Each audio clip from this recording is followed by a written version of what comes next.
Athens में एक engineer को उसके कमांडर से ऑर्डर मिला कि वो पेरग्रूम्स शहर की घेराबंदी में मदद करने के लिए अपने सबसे बड़े जहाज को इस्तेमाल करे।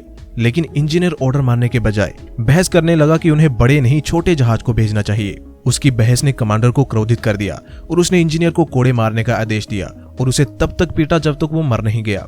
दोस्तों, इस कहानी से हमें सीखना चाहिए कि आर्गुमेंट से ज्यादातर काम बिगड़ जाते हैं और खास तौर पे जब हम सुपीरियर्स के साथ आर्गुमेंट्स कर रहे हों, फिर तो हमें एक्स्ट्रा सावधान रहना चाहिए। इसी तरह एक दूसरी कहानी है जो सिखाती है ऐसी सिचुएशन में सही अप्रोच क्या हो सकती है। प्राचीन काल में एक फेमस शिल्पकार हुआ करते थे, माइकल एंग्लो। एक बार उन्होंने एक स्कल्पचर तैयार किया जिसे कि वहां के मेयर ने देख के कहा कि स्कल्पचर की नाक बहुत बड़ी है और बहुत भद्दी लग रही है।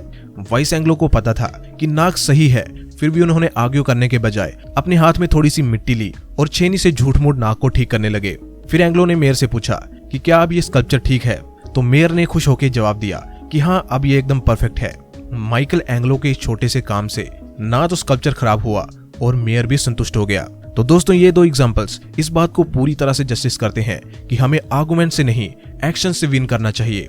और दोस्तों, यही है पावर का first law, that win through your actions, never through arguments.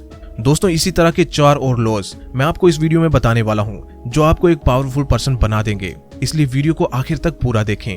Law number 2, hide your intentions. दोस्तों, ये बात है अर्ली 19th सेंचुरी यूरोप की, जब यूरोप के कई सारे ऐसे राज्य थे जहां की मेजॉरिटी पॉपुलेशन जर्मन स्पीकिंग हुआ करती थी और इन सभी जर्मन स्पीकिंग रीजन्स को एक नेशन जर्मन के अंडर लाने का बेड़ा उठाया था सिर्फ एक आदमी, ओटो वॉन बिस्मार्क ने। जब बिस्मार्क प्रूशियन पार्लियामेंट का एक डेप्यूटी था, तब बहुत सारे उनके फेलो डिप्यूटीज मानते थे कि ऑस्ट्रेलिया के खिलाफ वॉर पे जाना और उसे हराना पॉसिबल है।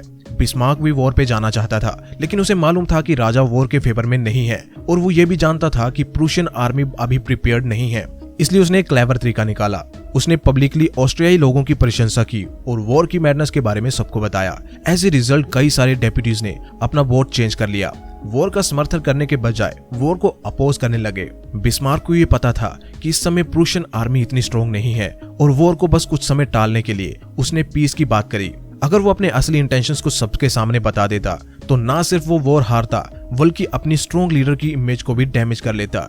चूंकि राजा तो पहले से ही वॉर के समर्थन में नहीं था, इसलिए बिस्मार्क की पीस वाली स्पीच सुन के राजा ने उसे प्राइम मिनिस्टर की पोजीशन दे दी। बाद में बिस्मार्क ने सही समय देख के और अपनी पोजीशन की पावर का इस्तेमाल करते हुए ऑस्ट्रिया के खिलाफ जंग छेड़ दी और जर्मनी की मदद से ऑस्ट्रिया की आर्मी को डिफीट कर दिया। और उसके इन्हीं लीडरशिप क्वालिटीज ने उसे जर्मनी का पहला चांसलर बना दिया। उसे आयरन चांसलर के नाम से भी जाना जाने लगा due to his strong leadership qualities.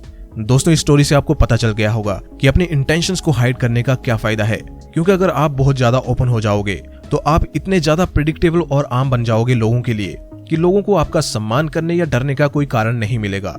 Law number 3 है, so much depend upon your reputation, guard it with your life. World war 2 के टाइम पे एक जर्मन आर्मी ऑफिसर थे, एरविन रोमेल, जो कि अपनी एक्स्ट्राऑर्डिनरी लीडरशिप क्वालिटीज की वजह से जाने जाते थे।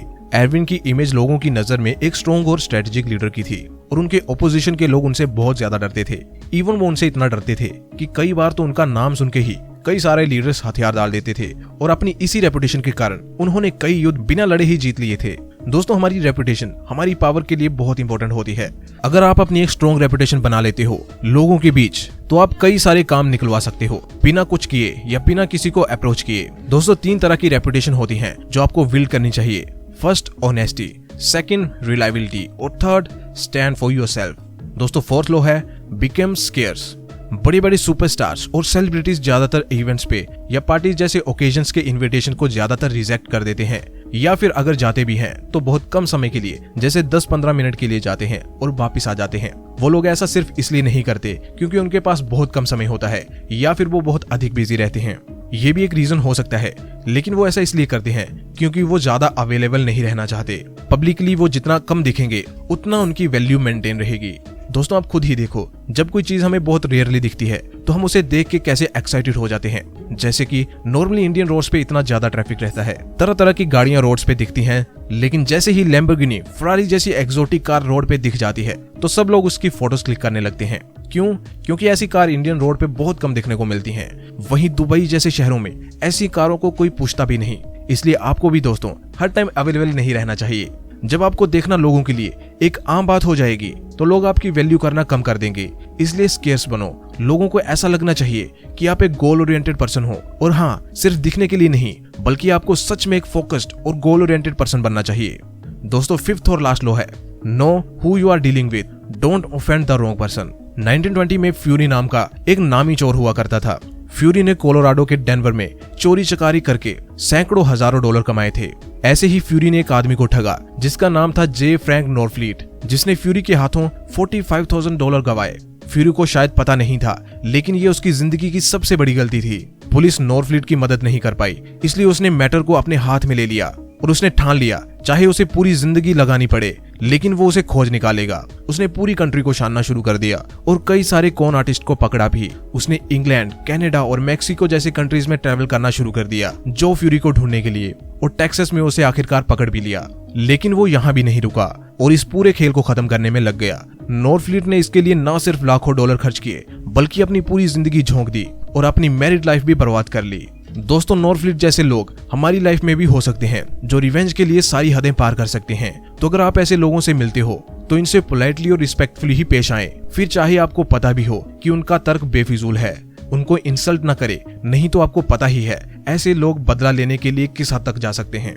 तो दोस्तों, ये थे कुछ laws from the book 48 laws of power, जो अगर आप सीख गए तो आपके आस पड़ोसी तो क्या, पूरी दुनिया आपका लोहा मानेगी और आपकी वैल्यू करेगी। तो दोस्तों, इस वीडियो के द्वारा हमने आपकी मदद करी है आपकी वैल्यू बढ़ाने में। तो अब आप भी चाहें तो हमारी मदद कर सकते हैं।